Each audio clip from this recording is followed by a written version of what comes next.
Hi, it's KW Pogromca, and today we are gonna discuss the game on Rengar against Kayn that is played in Master Tier on Yone, and generally I think this game was a pretty good example of how to stomp the game and just make it quick because enemy team basically just surrendered right when they could. That is at 15th minute mark. So um, you're gonna see pretty good stomp, pretty good reading of enemy jungler movement. That is crucial for Rengar in many matchups, especially if enemy team has some sort of hyper scaling, like in this example Vladimir.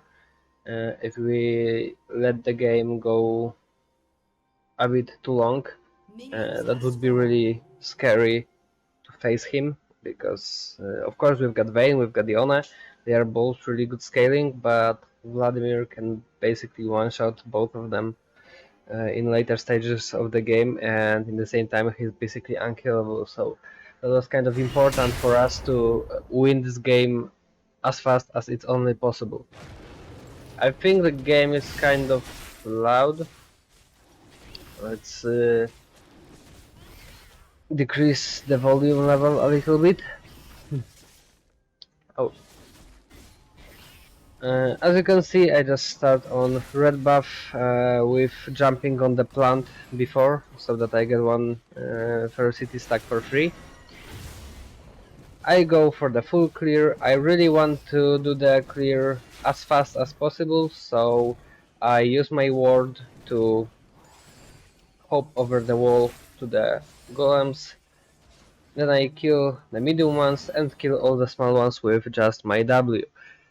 Keep your ferocity, don't use it on Q, it's not gonna expire. Run there, one auto every small raptor, then use your W, and then use your W again. Finish the big one and continue to the wolves.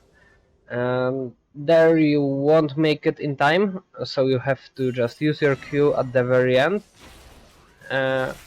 One auto each of the small wolves, then keep auto attacking big one, and when you have your ferocity stacked, use it on your W. Pull the blue buff, go to the grump, throw your E, and then you can make two camps at the same time. That is gonna cost you much more health than if you would do this separately, but this way you are going to kill them faster, because you are just using your W that deals a lot of damage to monsters on both of them basically. So it just makes your clear way faster. Take the scuttle so that you are sure you get your half of the jungle. I mean, if you make a full clear and then take a scuttle, you can be basically 100% sure enemy jungler is not ahead of you in terms of farm. So that is kind of good thing. Then I see Kayn ganking my mid lane. I go there. I see Yone is going to make it, so I just wait in the bush. This way he can bite them. We've got Vladimir, and thankfully Kayn gave up and didn't chase him anymore. I expect that Kayn will jump there, so I just use my ward so I can jump to him. We've got another kill. And almost get next one. Also almost die. That depends on the point of view. Let's heal on the golems. I actually shouldn't jump there, I think, because this way they knew I stay here and try to dive. I stack my ferocity so that when we dive, I have it ready. And there we just go for Gnar. Unlucky he got unlucky for me, he got kinda lucky and just survived on low HP. Thankfully, Heimerdinger was able to finish him with his auto attack and then run away with blue buff on him, so that's kind of nice. Now I just think, where do I wanna go? So I run through the mid lane. I realize my Grump is going to spawn, so I just go for the Grump and wanna sequence down to the bot side. There is nothing important in terms of doing a Grump. Well, let's maybe talk about the build in the meantime. Generally, I have started with Ember Knife and refillable potion. Now, after the first bag, I've got a lot of gold, so I bought Caulfield's Warhammer and Sheen. Also, of course, Control Ward, because vision is very important, especially against Kayn, because he has many angles of attack. He has a lot of opportunities to gank, and because of that, it's hard for your laners to provide vision for themselves on their own. And by placing vision, you can really secure many lives for your teammates. There I expect enemies are going to dive my Vayne, because they have Pantheon, they have Tristana, very good diving champions, and my Vayne is kind of squishy, also poked out a little bit. So I just wait here, but I don't want to warn enemies, I just wanted to counter dive it, and thanks to this we secure another kill. There is not much I can do there because Tristana has gone back, so I just continue farming. And there we go for the golems. As usually, I keep my W on the small ones, because like that you can basically kill 6 of them using just one spell, and that speeds up your clear a lot. Kayn comes back on the bot lane and kills it, so I've got to be kind of quick to just secure the kill on Tristana, because she has half HP, and I don't really want Lulu's sacrifice to go for nothing. So there we've got 2, and actually Pantheon is stupid enough to try and fight me, so we've got another one that is 3 kills for me. There are multiple minions from enemy team and not that many of my team, so I just let it push. This way Vayne is going to lose way less farm than Tristana, and that is generally gonna be worth it. Kayn is up, but I expected him to go top side, and that is exactly what happened. So I just secure free Drake, since enemy bot lane wasn't there, and Vladimir really couldn't do much just alone. So free triple kill for me, basically. Well, maybe not 100% free because Vayne has died, but generally a triple kill for me and free dragon. So we are in a pretty good spot, considering the fact that I already was ahead. It's even bigger boost to my gold lead over the Kayn. Well, right now my items are kind of similar in terms of value as the items of Kayn. Maybe his items are actually even more valuable. That's it, because I didn't go back for a long time. But there I see opportunity to make my lead even bigger. When I've got my Conqueror stacked, Kayn basically has no way to do anything against me. As you can see, I deal basically 2 times his damage, and he is basically fucked. He has nothing to do. There I want to fast take those camps, so I do the same trick as at the very beginning. I do the camps at the same time. Then I go back. I would normally place a ward in this place, but I was actually out of words, so I just go back.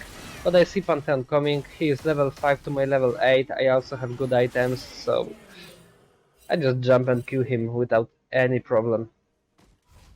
At this point I am 10-1-1, and that is basically over for enemy team, because look at the items I buy there. I've got my Essence River, I've got my Ionian Boots, I've got my Non-Quiver, and Cloak of Agility. So at this point I am almost on 2 items in 10 minutes, right? I have basically like twice as much gold as any of my enemies there. So at this point I can basically kill on one combo just any enemy that is there.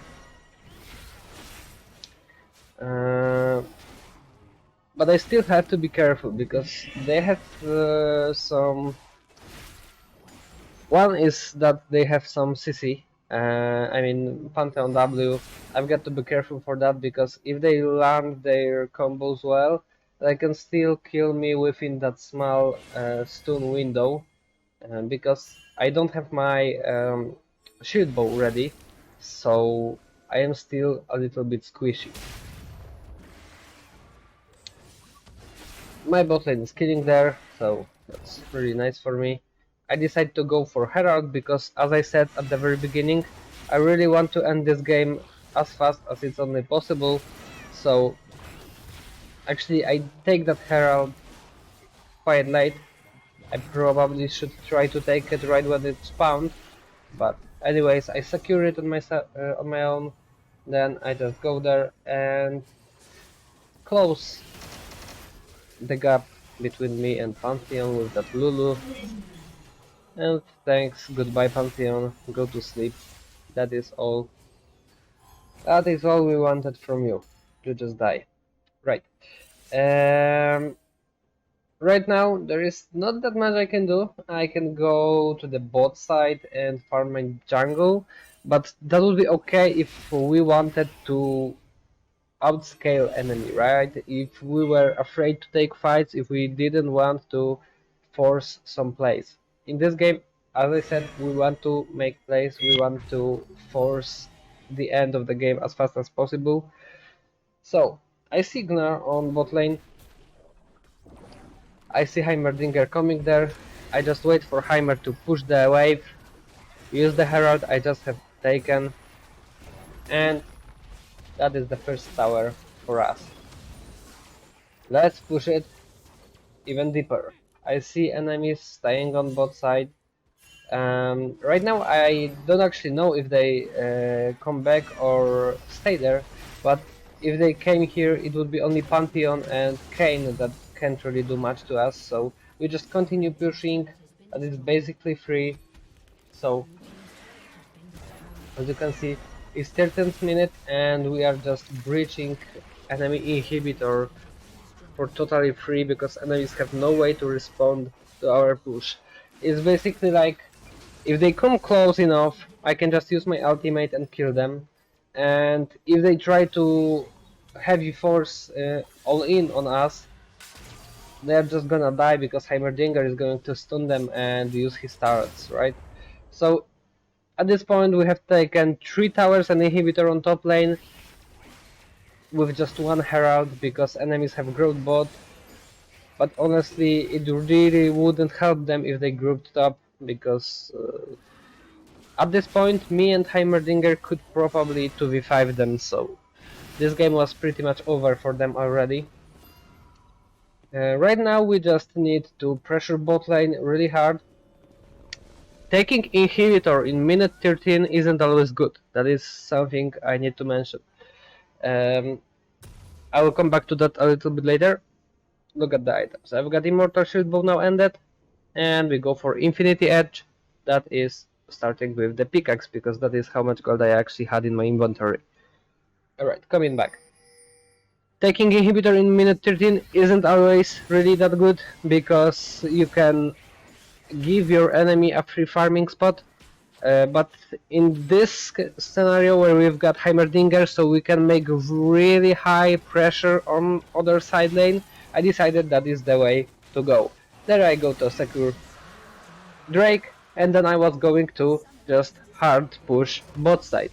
But enemies already surrendered because they knew they had no way to actually win this game. So I hope this video was helpful. I hope that now you know how to pressure around the map when you are actually with the ticking bomb in enemy team in form of, for example, Vladimir. And that's gonna be it for today. Thanks and see you next time.